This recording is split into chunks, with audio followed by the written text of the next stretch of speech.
Bueno, gaurko hitzaldia, internazionalismoan ikuspegitik egiten saiatuko gara, eta internazionalismo ikuspegitik aigean einean, ikuspegi antikapitalista batetik aigea eta antiimperialista batetik, ezta?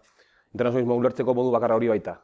Orduan, lehenik eta behin, komenigarriana da, kapitalismoaren eta imperialismoaren ezaugarri horrokor batzuk behintzat izatea aintzat, eukitzeko, azken batean, andameje bat, non etxe bizitza hori ikusiko duen, eta estruktura bat, non lurrak hankak jarriko ditugun lurrian, eta ikusteko gaitasuna izango duen, zer gertatzen den elementu ezberdinak, ez? Orduan, gaur egun bizigan gizartea, edo jendartea, gain informazioa,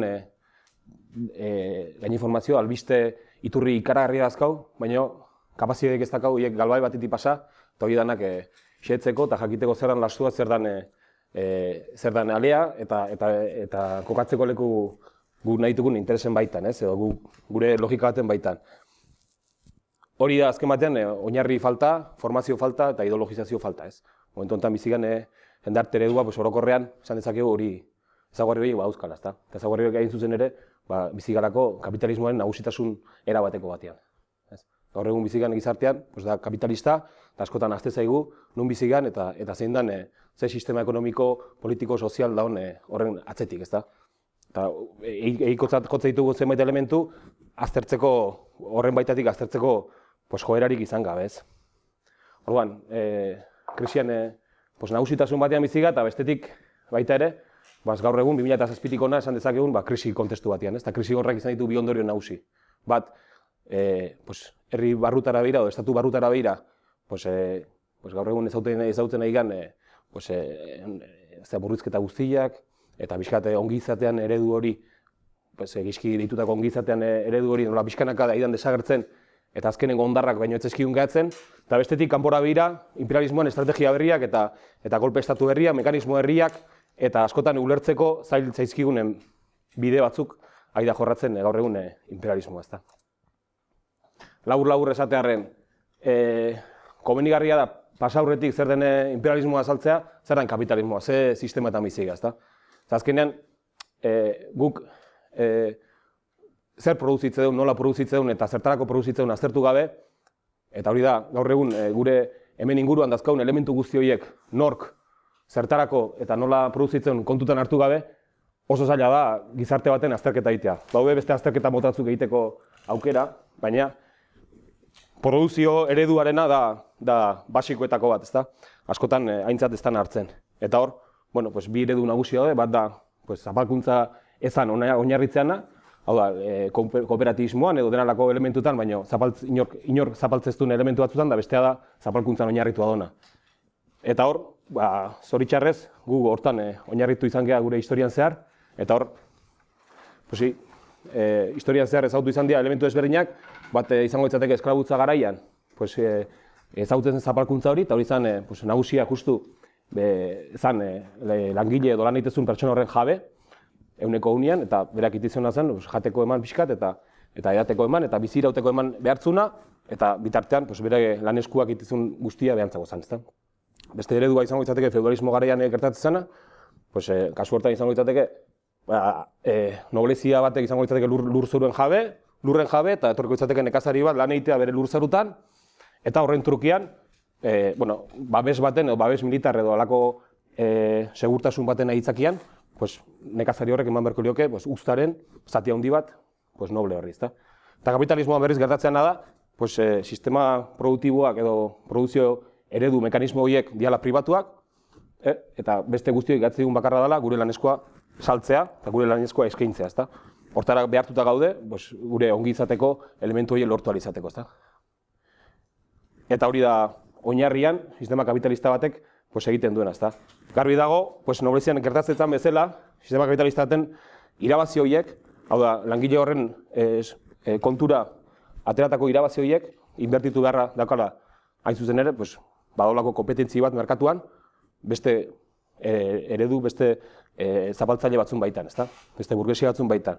Orduan, borroka interkapitalista horrek, deitzen zaion horrek, behartzeuna da, inbertitzea behin eta berriz, eta da eredu bat, azken batean, aurrera joan behar duna derrigorrean, ezta? Zindu momentu batean geratu, eta esan, merkatu interesei begiratu berrian, begiratuko diot, nire jendartean interesai, nire behar izanei, herri honen behar izanei, konsumo behar izanei, sozialki behar ditugun elementuei eta bar, ez? Orduan, aurrera egitea behartuta dago, eta behartuta dago hortan, ze gehatzen zaio aurrera egiteko, beste, kostua jeistia, ezta? Kompetentzia da honean beste burgesia, beste eredu kapitalista batzukin, gehatzen bakarra da, kostua jeistia, eta kostua jeisteko, beti ongoa hor elementua, eta da, langilei soldata jeistia, ezta? Eta hor daka, lehenengo kontraesan nango litzateke kapitalismoan, eta da, gain produzioa ditzaiona, ezta? Hain zuzen, beha soldata jeistizkio, suposatzea, beha izaldu berdizkion, langilei, ez?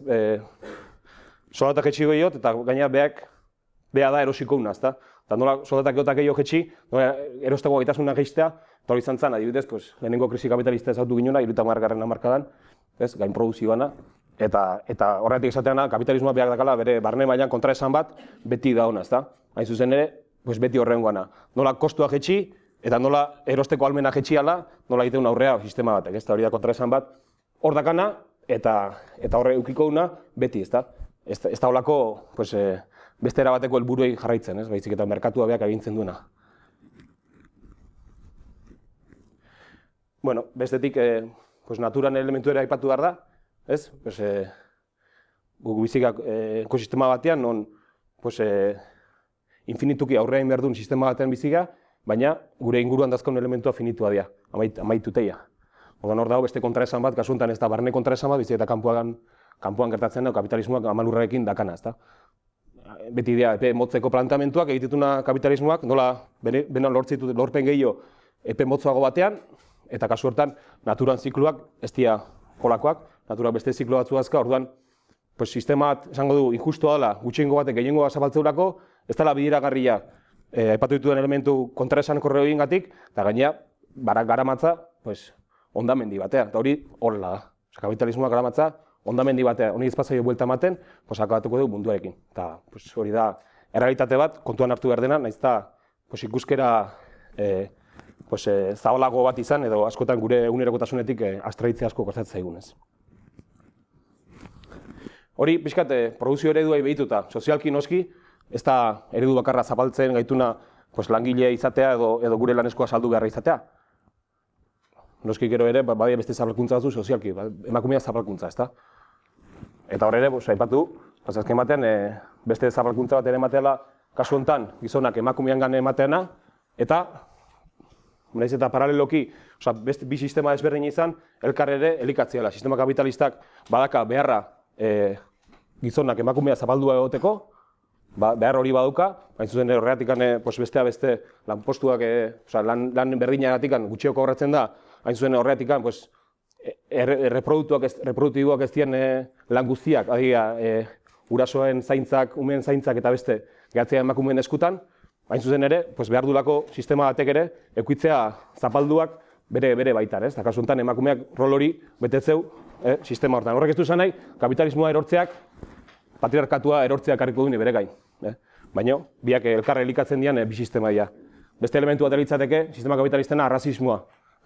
Horre ere sozialki aztertzeakoan, nola kapitalismoa behar duen sistema arrazista bat.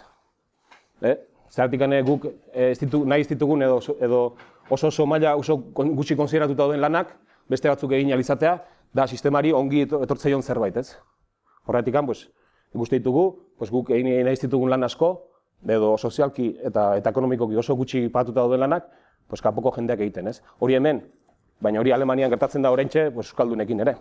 Hemen dihoazten gaztiak, ari da betetzenan, soldata oso basuekin, bertakoek egin nahi zituzten lanak, ez? Orduan, arrazismoa ere izango izateke sozialki aztertzeko elementu bat, kapitalismoarekin nolabaiteko harremana eta elkar elikatzen jotean, eta hirugarren azkenengo elementu izango izateke baita ere adineko kontua, ez? Sistema kapitalista baten adineko jendeak ez du ezer pintatzen. Ez du ezertako balio, ez duelako konsumitzen eta ez duelako produzitzen. Konsumitu oso gutxi iteulako, beste eredu batzuk eta beste bizipen batzuk ditulako eta beste oskorkeri batzu segurazki, baina ez du produzitzen eta ez du gastatzen. Orduan, adineko jendea, sistema kapitalista baten da zaborra. Eta hori da gaur egun, oso gogorra baldin badara egola esatea, hori da gertatzean, ezta? Beste eredu batzutan edo beste pentsagolde batzutan, adineko jendea da, transmisorea, adineko jendea da, kate begi hortan funtzio oso klabea dituna, sistema kapitalista batentzat, adineko jendeak ez du balio, ezta. Oso labur esatearren, pixkat hori da izango litzateke, sistema kapitalistat bere gordinean eta bere izaeran, ezta. Eta ez dezu, eta nola da posible, ezta. Injustua da, ez da biragarria, ondamendira garamatza. Zabaltzea gaitu langilean guztiok, gehiengoa. Gero, paraleloki ere beste sistema baten baitan emakumea zabaldua da, gizartean erdila. Sistema arrazista da, adineko jendea ez du kontuan hartzen, eta nola da posible aurrera jarraitzea, ezta? Nola da posible horren menpe egotea. Bueno, hor dago, alienazioa bezalako hitz bat, eta da, gu danak, neurri batean, alienatuta gaudela, ezta? Hezkuntzaren bitartez, bere garaian elizak funtzio klabea izango zuen, gaur egun konsumo ereduak, eta beste eredu pila batek alienatzen gaitu, eta gu, neurri batean, iruditzaigu hau dela normala dela. Ez dagoela besterik, eta hau dela dagoena, eta honekin egin behar duela horrea, ezta? Hori da alienazio sistema bat, eta hor, estatuak jokatzeu paper klabe bat, eta da, horri guzti horri, forma matea, horri guzti horri, nolabaiteko egitura matea, legedi bat ematea, ezaztu estatua non sortzeian, estatua sortzeia, estatu nazioa sortzeia kapitalismoa sorreran, kapitalismoa sortzean behar du eremu geografiko kontrolatuak, behar du baita eremu geografiko kontrolatu ditan kultura, konsumo eredu, izakera edo balore berdintsuak egotea, guztiak ere, konsumo parametro batzun baitan jokatu alizateko, ezta? Orduan, estatuak hori betetzeu, eta alienazio sistema horrek fallatzeunean, gehatzaiona da errepresioa. Hau da, hezkuntzatik, konsumo eredutatik eta telebistatik eta beste hainbat arloetatik lortzen ez duenean jende bat autorinatzea, jende bat sumiso izatea, gehatzaiona da errepresioa. Eta herri honetan, argi dakigu, zer den errepresioa, zer izan dan, eta zer izaten jarraitzen, ezta? Hain zuzen, alienazio hortatik erten eta neurri batean behintzat jende batek zorionez, planteatu ditulako beste konfrontazio batzuk eta beste bide batzuk, ezta. Eta pixkat, bakit oso azkarren ezela izketan, baina nik uste interesgarria beharrezkoa dela imperialismoa azaltzeakoan kapitalismoa azaltzea, ez? Zer bestela, mundua ikusiko ginuke, zapaldu eta zapaltzainen arteko kontua bakarrik, ezta, eta ez gara kontuatzen, hori hemen ere gertatzeala, ezta, eta hemen abitu behar gala hemendik eta hemen gaudela zapaldu eta zapaltzaileak. Eta gero guazen mundua ikustea, ezta, eta mundua ikusiko ginuke, hor markatuta duen nolabiteko kolore ezberdin horien gatikan, zein dan mundu honetan imperialismoaren zentrua, eta zer dan periferia, ezta. Orduan, kasu honetan, kapitalismoa mundu mailan izango izateke imperialismoa, eta esatean biak lotuta daudela, kapitalismoa sorreran bertan, imperialismoa ja batzeon, alegia, nondik ateazan dirua, nondik ateazan baliabide, nondik ateazan kapitalismoa beha sortu alizateko. Justu, beste herrietako sakeotatik, beste herrietako lapurketatik, geneoziditatik, hortik ekarretorri zian baliabideak, natural baliabideak eta baita laneskua ere, kapitalismoa bera sortu alizateko, ez? Hori, 19. garmende hasieran eta 18. garmende bukaeran, hortik atorri zian zera guztiak, behar zituen guztiak kapitalismoa sortu alizateko, beraz, sorreratik kapitalismoa bera imperialista da. Hori esan behar dago. Ero bestetik, kasu honetan, kapitalismoaren zentrua diren herrialdeak rol badukate, eta periferia daukatena beste bada, ezta? Kasu honetan, zer rol betetze dute periferikoek? Zentroarentzat, dia lan esku merkea eta baliabide naturalak. Funtzio hori daukate garbila. Guk behar dugu, imperialismoan zentroko herrialdeek eta horko burgesiek behar dute alik eta material lan esku merkena eta baliabide merkenak, ez? Eta hortarako periferiako herrialdetik ateatzea, Afrika, Asia eta Ameriketatik, ez? Dauka, Eduardo Galdeanok, saldi bat eta oso interesgarria da, herrialde periferitako hirugarren mundua hitzaion herrialdeko jendeak, herrialde horiek, ez diala aurrak, dia ipotxak. Eta desberdintasuna oso argila da. Aurrak noizbait haundi izango dira, ezta? Noizbait nerabezaro batea pasako da eta noizbait heldu izango da, ezta? Ipotxak beti txikiak izango dira, ezta? Eta kasu honetan, herrialde periferikoak beti izango dira ipotxak. Logika horren baitan, imperialismoen logikan baitan. Hain zuzen, beti funtzio bat, dependentzia teknologikoa, kulturala, dependentzia ideologikoa, dependentzia ekonomikoa, dependentzia militarra, dependentzia bat, hain zuzen hortako daudelako sortuta. Ez baldin badu herri horiek askatzen, eta benetan bueno, behin askapen prozesu bat garatzen, herri daude behartuta hori betetzera, paper hori betetzera, ipotxak izatea. Etengabian. Eta horrez autu dira historian zehar, hainbat eta hainbat kasu, herrialde bat bere garapen teknologiko bat, garapen industrial bat ematen hasi dena, eta hori moztu dena, inbasio baten bitartez, edo beste mekanismo batzun bitartez, ez? Hain zuzen ere, logika imperialistak eskatzen dako, papel konkretua betetzea dela jende horrek, ez? Eta herrialde hori, eta da, baliabide naturalak eta lan esku merkea izatea, ez? Eta hortik ateatzean edozein, beti izango da zigortua eta beti izango da erasotua, ez?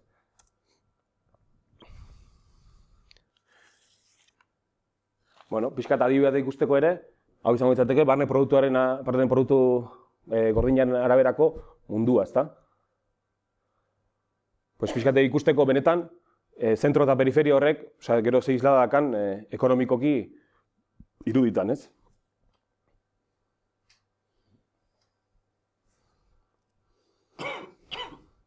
Eta honekin lotuta noski, kalte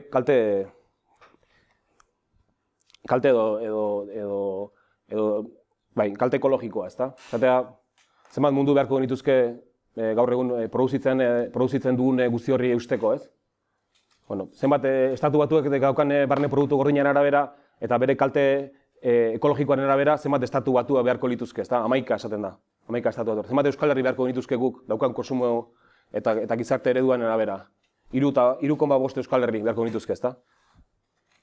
Mantentzeko, hori da kalte ekologikoa esateana. Hau da, zuk produzitzen zunak, gero nolabait badaude parametro batzuk, baina ez da onartze dutenak, zuke daukasun produzio maila, daukasun kutsadura maila eta daukasun egitura hori, egitura edo, bueno, guzti hori nola asumibilia den ekologikoki, ez? Badaude parametro batzuk, neurtze dianak, nik ez dakit esaten oin zein dian, baina, bueno, badaude horre, ez dakit, hau negatik eta ez dakit nola neurtuko duten, baina, bueno, horren goia, zate dutenak, segurazki matematiko batzuk esango dutenak, ez ondorio konkretu batzuk, baina, bueno, horren arabera bintzat, urratxe ekologikoa hori da, bai, kalte ekologikoa ez hori da. Hori da.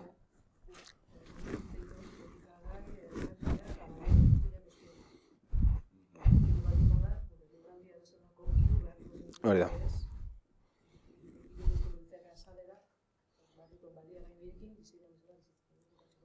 Hori da. Estatu batuen kasuan, 11 estatu batuak lurrazal beharko dituzke, jarraitzeko rinbontan, ez da? Bueno, eta pixkat orokorrean azaldutak eo, zeia sartuko gea azkeneko 50 urtei pixkat begira dut emateak gaur egun kontestu ulertzeko. Aipatu dut zer den kapitalismoa, aipatu dut zer den imperialismoa nondi datorren. Eta garrantzitsua da baita ere, ikustea, mundua nola zegoen, ezta? Bueno, horre, buratu zaien, sistema hori etzaila gustatzen, eta behin 1917ko urri hartan, boltxebikei buratu zaien, horrei buelta mamertzaiola, eta ordutik, 90. urte arte, iraultza desberdinak eman dira, eta eredu desberdinak jarri dira mahai gainean. Kasu honetan, sozialismo erreala Sobietar Batasunean, eta beste eredu batzuk, Latinoamerikan, Kuban, Nikaraguan ezautu ditunak, eta Afrika eta Asian, ez? Garrantzitsua da horren kontziente izatea.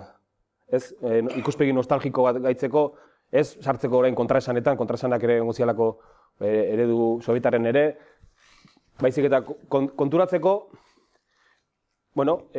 kapitalismoak eduki duela bere fase arpegi legun bat, ezta? Eduki du garai bat, gaur egun arte ezagutu deuna, eta 50. hamarkadan hasi zena, beste kontu da gero herrialde bakoitzean, guk Euskal Herriko Euskaldunak diktadura batean bizi ginen, beste kontestu bat, baina orokorrean mundu maila ikusita, parentesi txiki bat egon zan, historian zehar, gaur egun ikusten nahi gana desagertzen nahi dana. Hain zuzentan, bi elementu nagusi ez duen arrozo ditzeko. Batetikan, mundua etzela unipolarra. Mundua etzela kapitalismoak ez zukola hegemonia bakarra, ezta? Bazegoela kapitalismoa bat, bazegoela beste eredu bat, kasu honetan eredu sozialista, eta hor, talka bat zegoela, eta talka horren arabera, ondorio nabarmen batzuk izango zian, bai batean eta bai bestean, ez? Guri dagokionean edo, Europari dagokionean edo kapitalismoaren zentroari dagokionean, bueno, batetik, pues arriskua hori zegoen, bazekiten estatutako buru horiek, pues noiz baiten iraultza hori iteko arriskua zegoela, bazegoelako eredu bat, bestetik kontuan hartu behar du, 50. hamarkada, 60. hamarkada, 70. hamarkada hasieran zen langile mugimendu zegoen, ze borroka armatu zeuden ere, garai hortan, ze herri mugimendu zeuden, hau da, jendeak ikustezun beste alternatiba batzu zeudela eta benetan izan, bueno, pues, egundoko borronkak, egundoko dinamika sortzen, eredua galdatzeko, ezta? Eta orduan eredu hortan kapitalismoa behartuta egontzan beste eredua proposatzea. Nolabaiteko kontzesio batzuk eskaintzea gizarteai eta jendarteai, ez? Eta hori izan da, ongizatean eredua ezautu deuna, ezta? Gaizki ditutako ongizatean eredua. Alegia, bueno, pues, langile eskubi batzu lortu zian, lan banaketa bat, justuago bat, bueno, estatuak parte ditezan zenbait estatu publiko bat, dana publikoa zena, baina, bueno, zenbait elementu, pues, hezkuntza bat, osasuna, beste, bueno, pues, izan zian lorpen batzuk lortu zianak, pues, borroko horiengatik eta baita ere bazeolako eredu bat hor talka egiten, ez? Eta hori garrantzitsua da ikustea, ze gaur egun eredu hori ez da ere hainbesteko mobilizaziorik, eta orduan, pues besteak beste, kapitalismoak egiten da, bueno, pues espadin bada hainbesteko talkeikan, pues nik jarrikoen nire makinaria, eta jarretukoet nik inberten egiten. Eta kapitalismoak inberduna da, zapaldu. Hortarako da sortuta, ez? Ez kapitalismoan alderdi humanoa, ez dago alderdi humanorik, kapitalismoak induna da, noiz behinka zeditu, ez dakalako beste remediorik. Bazekilako, espazun zeditzen momentu batean lertuko zela, eta hori ikusten da, Europan bertan, zenolako borroka zeuden, ez? Italia baten partintzanotik hasita 60. hamarkada zein dart zeuden, bueno, pues herrialde askotan ze dinamika zeuden martxan, ez? Eta hori garrantzitsua da gorra hastea, ze gaur egun hori ez dago, orduan, bueno, pues aurre egin behar diogu sistema berdinari, baina indar korrelazioa ez da berdina, ez da. Eta, bueno, pixkat 70. hamarkada erdira torrita, pues lehenengo krisia ezautuko ginen, eta lehenengo aldaketa, ez da kapitalismoana, aldaketa edo sakontze bat, neoliberalismo bezala edo globalizazio bezala ezagutze duguna, ez da. Hori posible izan zen, batetik, bueno, barne kontraesanak egontzialako, lehen aipatu ditugun barne kontraesanak, gain produkzioa, hau da, alegia, langile soldatak jetxi behar dizkiet produktuak merkeo egin izateko, baina produktuak ere eurak eroste dituzte eta jeiste maizko soldata ez dituzte nik nahi ditudan guztiak erosiko, orduan hor egontzan barne arazo batzuk eta beste elementu batzuk ere bai, petrolioan krisia eta bestelako kontu batzuk, baina eta gero politikoki, pixkanaka, neurri batean, bai sindikatuak indarra galtzen joan zian, herri mugimendua indarra galtzen joan zan, eta Sobietar Batasuna bera ere indarra galtzen joan zan. Orduan, ikusi ditun baldintzak, bai objektiboak eta bai subjektiboak, kapitalismoak, bueno, pausu bat aurrera emateko, eta pausu hori izan da, neoliberalismo globalizazio bezala ezagutzen duena, ezta? Pausu hori noski ez dira ritmo berdinean eta modu berdinean eman leku guztietan, ez? Lehenengo, hasi da, non periferian, ez? Lehenengo ezautu dugu, Latinoamerikan, bere kasuan, gero sartuko da pixkat zehatzago, eta gero, hasi zian baita Europan zenbait aldaketa ematen, baina aldaketa horiek ere oso neurtuak izan izan golpea, ez? Aldaketa guztiak, besteak beste, deslokalizazioa. Alegia, pixkanaka, guk ezautu duen, Europan ezautu duen zenbait elementu, eta Euskal Herrian bertan, 70. hamarkada, 80. hamarkada hasieran, nola, nabalak eta bestelako elementuak, industria aldatzen joango zen, beste leku batzutan barkuak egiten zutelako merkeago, deslokalizazio bat planteatzen hasiko da, desregularizazio bat, alegia, estatuak erota, almen gutxiago dauka merkatua kontrolatzeko, eta merkatua bihurtzea egondik autonomoagoa edo baldintza gehiago dazkabintzat merkatuak aurrera egiteko, kasu honetan transnazionalek hartu gute kriston pixua, pixkatuarekin lotuta, eta gero horrengoa talka bat oso garrantzitsua, eta da industria, sistema produktiboa eta finantza arloan, artean. Eta kasu honetan finantza arloa izango da gailenduko dana, eta hain zuzen ere, ordutikan, hasikoa pixkanaka jendea familian zorpetzeak, ezta? Azkenean, krisi horri irten bide emain zaion, oso erreza, ezta? Jendeak ez daka erosteko almenik, zeingo dugu. Bueno, kreditu eskatu ezala, eta sartuko da dinamika hortan, ez? Toron, familiak hasi zion zorpetzen. Ordura arte etzan ezagutzen hori, elementu hori. Ordura arte, bazeneukan, eta bazeneukan patzeko, patze zion da punto. Oain, erremente ezpakazu patzeko lasai. Odakazu bankua, eskatu kreditu bat, eta hor, errementu horiek berriak zian, ez da, neurri batean. Beti egongo zen bankua hor, ez, baina bankua zeon gehien bat, pues industriantzat eta burgesiantzat zeon sortuta, ez zeon sortu herritarrentzat. Kasu honetan ja, pixkanaka, hartuko dute ja rol bat, pues bestelako, ez. Eta pixkanaka ere ongizateren eredua, pixkanaka, hasiko da, galtzen. Ja, ezagutu ditugunen kontzesio horiek, baina pixkanaka kentzen jungoa kapitalismoa, ez da. Hasi zen batez ere modu basatienen Latinoamerikan, ez? Lehen aipatuko periferian. Periferian azkenean egite dituztena da, modu basatiagoan eta modu libreagoan gauzak, ez?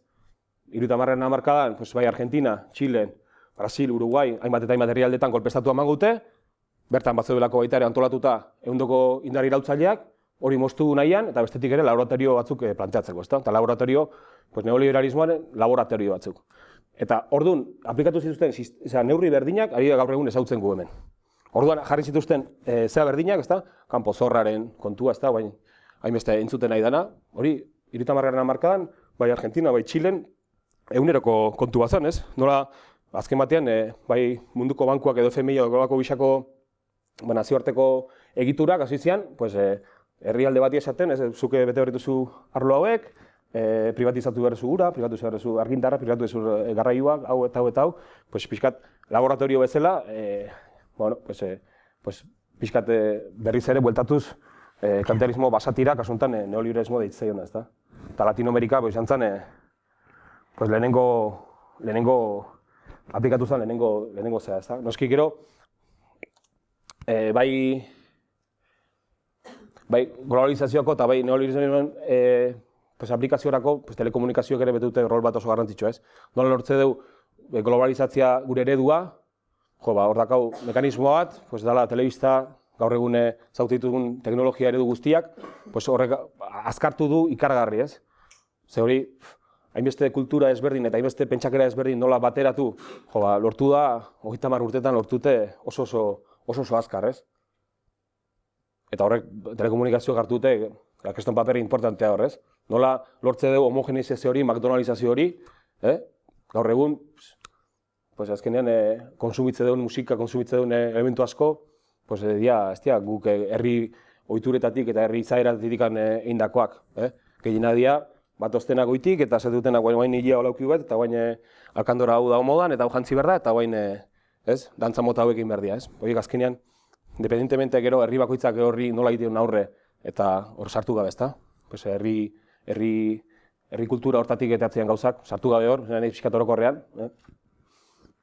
Eta, aipatu duten elementuak, Europan ere bere aldaketak ekarriko zituen, ez? Industria birulmo aldaketa, nire aipatu dana, zenbait aldaketa 80. hamarkadan, akordio estrategikoa pixkanaka gauzatuz, ez? Europar batasuna bea izango da, elementu bat ere oso garrantzitsua guzti hori garatu ahal izateko, hain zuzen gaina, Europar batasuna betetzeko oso papel klabea, eta oso horretxa da estatuan kontra jartzea edo estatuak daukan rola jartzea, kasu honetan sortze dugu alako estamentu bat estatuetik gaine dagoena, ez Europatia torrez, aitzaki bat oso topatu zuten hor, neurri asko zehatzeko, ez? Naiz eta, hori, batez ere, 80. hamarkatik aurrera ezagutuko ditu neurri horiek, ez? Maastricht, gero Lisboako estrategia, eta gaur egun tipa bezalako elementuekin, ez? Baina orduan behintzat hasi zian martxan jartzen kontu horiek. Horrekin batea, produzio eremuen aldaketak, ez? Deslokalizazio horiek, garriko luke, Europatik, nun ingo dugu, baino merkio, venga, Brasilen, Mexiko, venga, Sudafrikan, Indian, enpresak sortzia, naiz eta kapitala egon Europan edo egon Estatu Batuetan edo egon Japonen, enpresak sortitugu beste leku batzutan, merkeago, lan kostu gutxiokin eta benefizioak aurrera egin dezan, ez? Azken batean, kapitalismoa hori dalako, besterik gabe. Eta bizkat, tortzeka, historian amaierara, ez da gala ezautu dena, eta da Berlingo Harresian erorketatik. Eta hor, aurretik egin ezin zantituzten hainbat eta hainbat kontu, hemen hartuko duia karretila, eta joango da, apisenadora bezala aurrera, ez? Hain zuzen, erortzea bloke sovietikoa, bai Latinoamerika mailan eta bai periferia mailan ere kontrolatu ditugu bertan zauden zenbait iraultza goze eta beste, eta daude, gogatu Ertamerikan, 80. hamarkada arte, Nicaragua sandinista, El Salvadorren ehundoko guda, Guatemalan, herri pilatan, 80. hamarkadatik aurrera, dana baretukoa, hemen baretukoa edo baretu zuten, ez? Eta benetan Nicaraguan ja galduko zuten gobernua, beste herrialde batzutan bai, Kuba bakarrik gatuko zen hor, Vietnam hortik ez dakigula ondo noruntz zijoan Txinan hildotik, Txina ere ja beste bidatzuk hartuta, bere iraultzatik ja beste kapitalismo fase batean, bueno, munduan amaiera, ez da esautu deuna, hori ideologikoki saldu izan dena, munduan amaiera, ja kapitalismoa dago bakarrik eta ez dago beste zeinik eta aurre egin behar dugu, ez da. Eta hor ja, ezagorri nagusia dira, batetik Ameriketako estatu batuen nagusitasun erabatekoa, nagusitasuna askotan ikustea ikuspegi militar batetik, ez da militarra, ideologikoa, kulturala, soziala, ekonomikoa, eta hortik inbazio berriak ezautuko ditugu, OTAN, suposatzen zen, sortu zala, Sobietar Batasunai kontraiteko eta nolabait baretzeko, eta justu Sobietar Batasuna erortzen nian OTANek orduan da indar gehiago hartzeu, OTAN agente imperialista bezala, eta, bueno, guzti horrekin hasiko ja baita ere nolabaiteko argigune batzuk ateatzen, ez? Dana ez da iluna, eta hor batez ere, Asian, batez ere maoismoren bidetik, bai Nepalen, bai Indian, nolabaiteko mugimenduak egongo ja, eta batez ere Latinoamerikan, beste 1984an, elementu garrantzitsua da, Mexikok tratatu bat egin tratatu libre komertziokoa Estatu Batuak eta Kanadaekin, NAFTA bezala ezagutzen dena, eta horren aurrian, zapatistak erakitzi dute 10 urtetak gero, preparatzen ondo gero lakandona basuan, ateratzea, ez da? Artituzte lau herri, eta bar. Eta hortik sortuko mugimendu berri bat, jatorrizko herriena, Latinoamerika mailan, hortik Quechua, Aymarak, Bolivian hasiko altxatzen, Maputxeak ere bai, Txilen eta Argentinan, eta horrekin batea ere, 80. hamarkada bukaeran, Latinoamerikan, Venezuelan, Chavezen hauteskundeak irabazi dituen, 89an, aurretik golpe estatu saiakera bat intzun fallatu zitzaiona. Orduan, nola baiten ere, nahiz eta nagusitasuna erabateko izan, argigune batzuk ere, 80. hamarkada bukaerako hartuko zian. Baina hala ere, esan bezala, Ameriketako Estatu Batuen nagusitasuna, gaur egun, 1000 base militar ditu. Askotan esaten ez, baina Estatu Batuak, besteak ere imperialista dira, bai, guztiak asko dira imperialistak, ez da, baina Estatu Batuak aigeitzeten 1000 base ditula bere lurraldetik kanpo, ez da. Eta gaur egun da aktuatzen edo da eragiten 123 herrialdetan dago militarki inkursio militarretan, ez da. Ikusteko ze dimensio hartu dezakeen gaur egun Estatu Batuak, ez da. Eta, eta gatoz pixkate krisi kontestura, eta azpilan, 70. hamarkadan eman zion irten bidea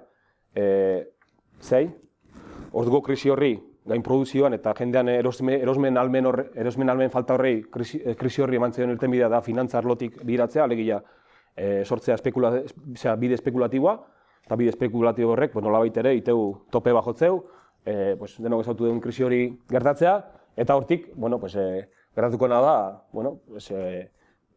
nolabaiten tartaren zati banatzeko gota jende gehiago eta gero tarta txikiagoa, eta borroka desberdinago gila, ez da, eta gu ezautzen nahi gana momentu honetan, ez?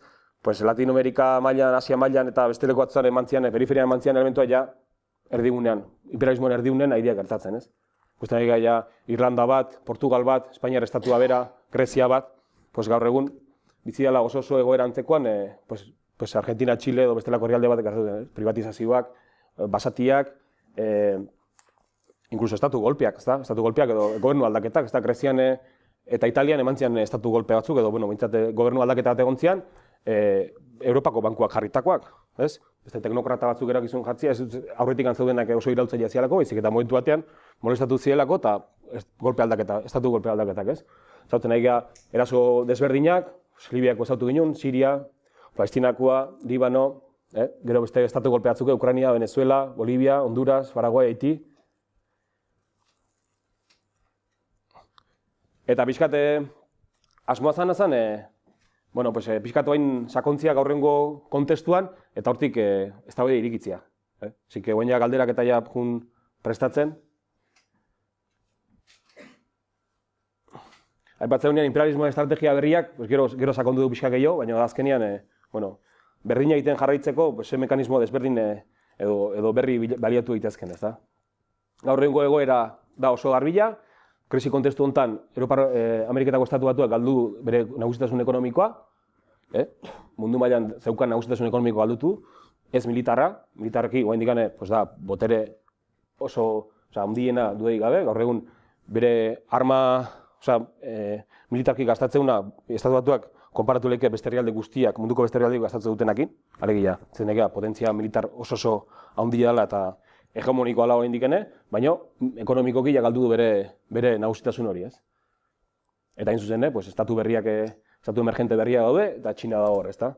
Hortu ze pixkat estatu emergenteak, bai India, bai Txina, bai Rusia bera izan daitekena, Sudafrika eta Brasil batez ere, ezta? Horan, panorama gaur egungo panorama zein da, batetik, Estatu Batuak badaki atakera pasa behar duela, badaki bere hegemonia hori berreskuratu behar duela, batez ere ekonomikoa, eta hortarako zein behar du, estatu berriak inbaditu, eremu geografiko berria bilatu, eta bere base militarrak alik eta gehien zerkatu bai Txinari eta bai Errusiari, ezta? Piskat hori da gaur egungo kontestua, eta piskat tipa bera ere, arlo ekonomikoan bada ere horri erantzuten dio, ezta? Ez dakit ezagutzen zuen tip, entzun dezuen zerbait, tip da, tratatu transatlantiko bat, Europar Batasunak eta Estatuetako aginte politiko-ekonomikoa negoziatzen ari diana, ezta? Eta horren arabera, planteatzea 2015 hasierako onartuko dute, Mexikok eintzun berdina Estatu Batuekin merkatu komun bat sortzea, ezta? Eta horrezka, 3 elementu nagusi, bat da mugarantzelak desuestatzea, mugarantzela dira, herrialde batetik bestea, merkantziak, zerga gehigarri gabe transportatu alizatea, ezta? Hori berez esategunez, ez da oso garrantzitsua, ze gaur egun dauden arantzela mugak, ez dira oso euneko 2 edo euneko 2 terdia dia gaur egun Estatu Batuak eta Europan artean, bai lehen sektorean afektatuko lukela, esaten da, lehen sektoreako kasuan, subirautza alimentarioan edo nolabaiteko zen Europak eta bai Estatu Batuak bakoitza beraldetik nahiko altu dazka muga horiek, bere produktu, bere produzio ereduei edo bere zai eusteko, ezta? Nekazaritza arloan bai afektatuko lukera, gainerako arloan apenas, eta gero, planteatzen da beste bi arlo, bat da araudiak eta legediak bateratzea, Estatu Batuak eta Europan artean. Horren arabera, noski hartuko litzazke kontuan, hau dana filtrazioen arabera, goendikan sekretuan egia zehatzen, eta gaina PNU eta CIU beste, eta PSOE eta PP bozkatu dute Estatuko Parlamentuan, hori bozketa bidez ez dutela erabakiko, baizik eta hori pasako dutela kuarto beltzetatik eta listo.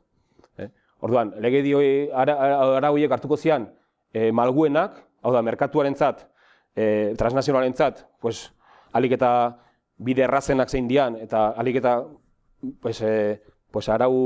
araurik malguena zein dian, alegia, zer deitzen egia, amalurra edo kutsadura inguruan dauden legediak hartuko zian, batez ere Estatu Batutakoak. Zai produzioi daukean, pestizida, araudi eta holako Estatu Batutakoak. Dialako oso malguak. Adibidez, esate dute, Europan onartuta ez dauden 1000 pestizidatik gora, 1000 kimikotik gora, daude Estatu Batutan erabilgarri gaur egun.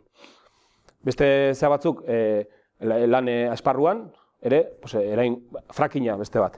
Frakina, hidraulikoki zulatzea eta kasan bidez lotzea, hori araudi jarriko litzateke, araudi malguenak, asuntan Estatu Batutakoa. Bakarrik finantza arloa da Europako hartuko litzatekena kontutan. Ze kasu hortan Europakoa malguagoa da Estatu Batutakoa baino. Lan arloan Estatu Batutakoa hartuko litzateka baita ere, gogoratu Estatu Batutan sindikatutzeko eskubidea debekatuta dagoela. Osea, pentsa noagoa zen, esate dutenean Latalabek, Confebaskek jendune diela, igual Confebaskek ez, igual tipan bitartez, Latalab, eta igual besteanak ere, ungoia jaitzi hartzea ez. Osea, datorrena da oso gorra. Fíjate, ez da alarmismo bate provokatu nahia helburua, baizik eta da, realitatea, hori da datorrena, eta horretaz gainera, sortuko dute, esan ditugune, alimentuei segurtasunak, naturan inguruko araudiak goidanak desegustatziaz gain, eta langile ikuspegitik eta ikuspegin patenteetatik eta elementu asko daude.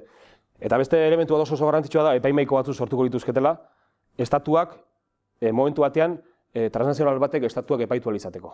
Alegia, epaimahai permanente bat egongo izateke hor, eta transnazionala jarriko zian estatuan pare. Imaginatu, estatu batek, o gobernu batek, edo autonomia erkidegoko gobernu batek erakitzeula frackingen inguruko moratorio bat nahi du lain. Galdeketa bat, edo rauskailu batekin, edo dena alakoakin. Galdeketa bat, edo momentu batean esateula ez. Hau gelditungo dugu, sortuko du lege bat, kutsadura idagokionean, hau kutsakorra da, eta elementu hau ez dituguna, eta bar. Hor kasu hortan, eskubide edukiko luke transnazionala horrek, estatu bat edo gobernu bat salatzeko.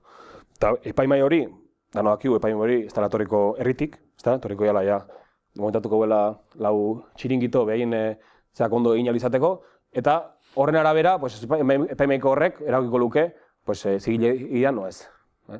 Gaur egun, era hortako bilateralak asko daude munduan zehar, aipatu ditut Mexikokoa eta Estatututakoa, baina horretaz gain asko daude, eta 90-etik gora, beti izan da transnazionalai eman zaio, transnazional alde ategia, ezta? Bueno, pixkat hori da, laur esateko tipa, hor asko dago, eta testu asko daude, eta filtrazioa daude, baina pixkat, hauain arte filtratuanan arabera, hiru elementu izango zian azpimarratzeko, ez? Muga arantzelen deusestia, batez ere lehen sektoria aplikatuko digunean nekazaritzai, Europako nekazaritza baldin badu nahiko gaizki, imaginatu ja guain estatutakoa sartzeanean, bigarrena, legedi danak bateratzea, beti ere transnazionala meseta jarrita, ez? Merkatu librerako, ez jartzeko inungo, ezkenean da, autopista librea hemen iteko nahi dutena, ez? Eta hirugarrena izango izateke, epaimahaiko bat sortzea, momentu batean ikustaldin bat, gobernu irautzaile bat, ez? Baina gobernu bat aurrerakoi batzuk, edo ikuspegi, amalurra ikuspegitik nola baiteko neurri logiko batzuk, eta apostu batzuk egiten ari denia, nola baiten rast, ez? Egon dian kasuak adibidez da bat, British Petroleumek, jarri zuen Ekuador bera, Ekuadorren nazionalizatu zuenean petrolioa, jarri zion esalaketa, eta ordaindu behar izan zizkion, ez da izan $1.000, eta zifra ere, hainbeste numerokin, edo Egiptok erabakizun, bere gobernuak erabakizun, momentu batean, bere langilei, bere herriko, bere estatuko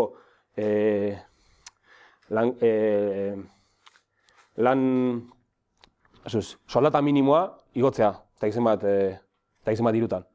Eta Veolia enpresak, Veolia ezeak eta dituztenak metroak eta hortzekan inbertsio bat egin daia, Egipton, ikusi zunean hori gozutela ja bere interesak, ja ordaindu behar zutena, baino gehiago ordaindu behar zutela langilei, jarri zion denuntzia bat, eta Egiptoko estatua ontzan behartuta, ordaintzea Veoliai, eta izan badiru, erabakizulako soldata minimoa igotzea. Horako erabakiak, implikatuko lukete transnazionaltatean arteko.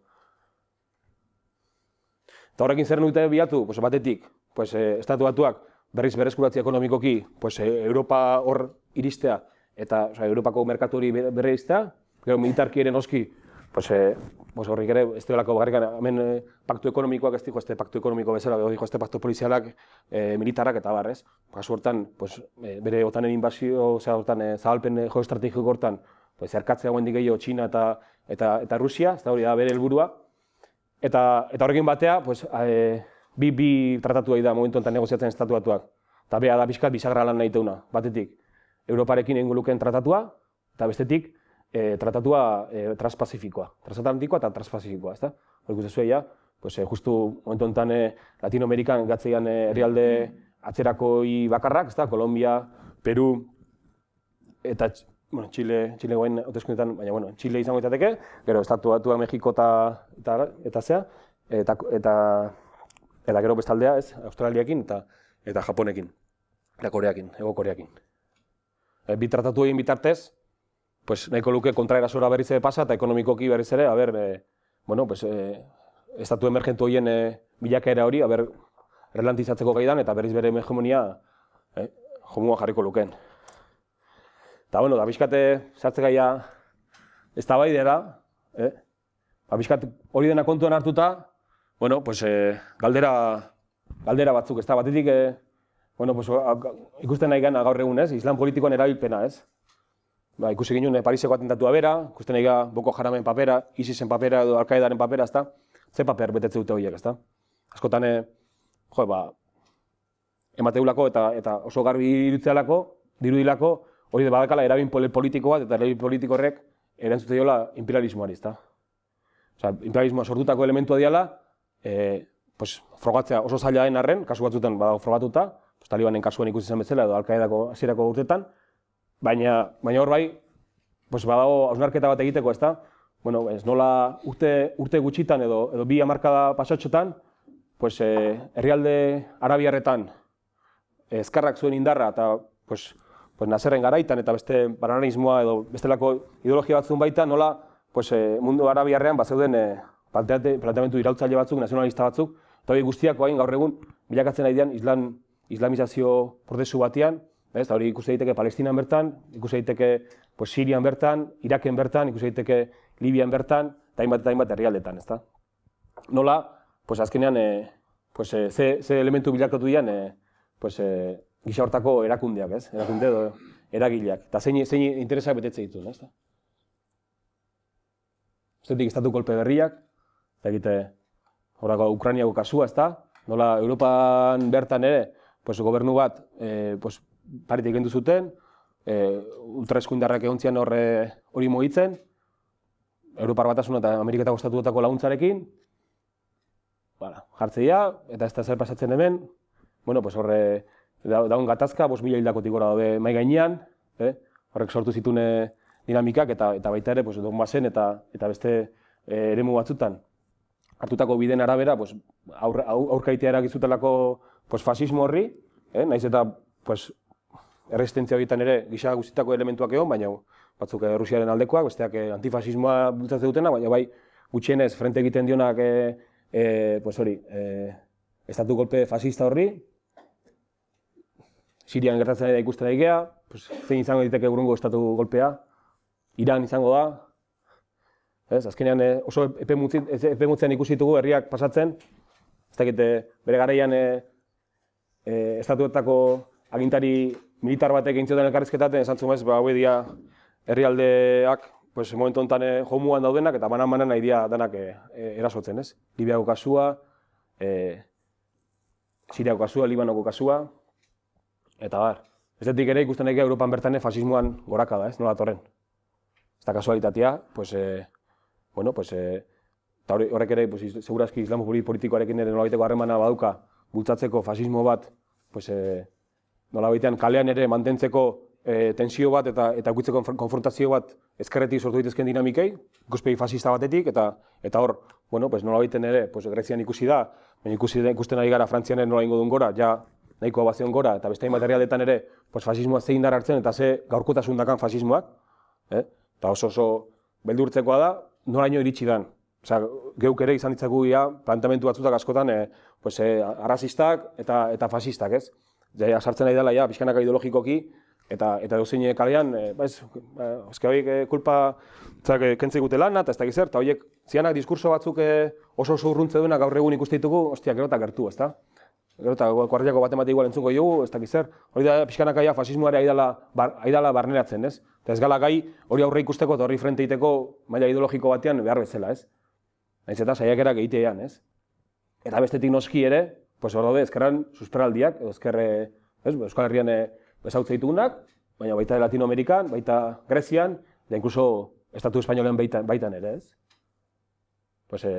Hor daude baita ere, alternatiba batzuk sortzen ari dienak, Latinoamerikako oso nabarmena ez bakarrik Venezuelako, baizik eta Albaren baitan sortu dutena, ez? Nola Kuba, Venezuela, Ecuador, Bolivia, eta hainbat herrialden artean, nola batasun bat lortu duten da, batzuk mediko hona dazkate eta besteak petrolioa eta besteak gasa, nola trukatzen deun eta nola egiten deun elkarren artean sare bat, ez? Eta pixkat ere, horrek ere ze pentsatu emarko liuke Europara begira, guk ere pixkanaka nola beste pentsamolde batzuk eta batez ere, erantzun dinamiketan itxutu baino nola jo beharko ginuken, ez? Sortzea eta dinamika berriak planteatzera, ja modu positiboa eraikitzailean, ze datorrena, zoritxarrez datorrena, nahiko iluna da.